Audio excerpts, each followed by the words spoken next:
Appear नहीं हुए थे, उन्होंने कोई एक्सक्यूज़ बना दिया था, तो जज साहब ने फाइनल अपॉर्चुनिटी दी थी कि फैसला सुनाने से पहले 9 बजे उनको सुनने का मौका दिया जाए।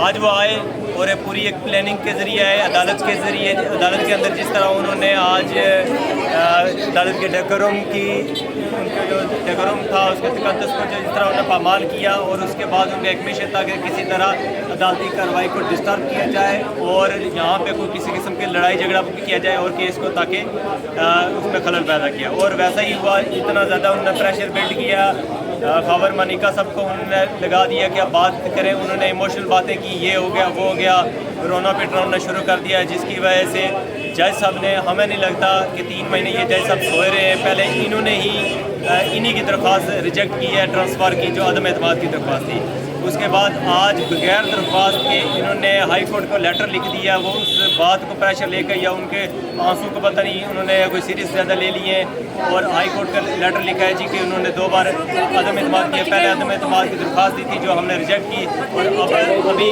अदम एतमाद उन्होंने ज़बानी कलामी किया। लिहाजा मैं बेहतर नहीं समझता कि मैं इस केस को सुनूँ।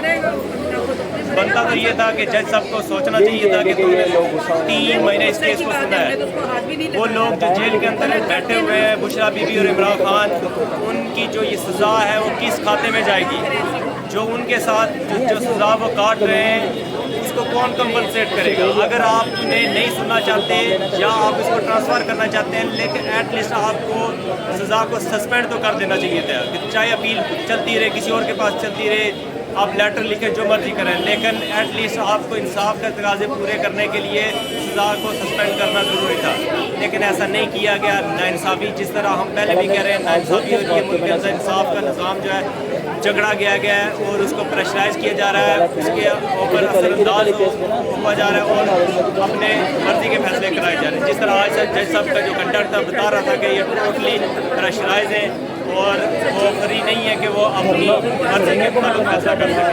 तो ये आज कि ये बदकिस्मत दिन है कि आज जिस दिन फैसला होना था और फैसले के बजाय यहाँ पे एक नया तमाशा लगा, अदालत ने एक नया रिकॉर्ड किया जो कभी है, इससे पहले कभी नहीं। बोलने क्यों दिया?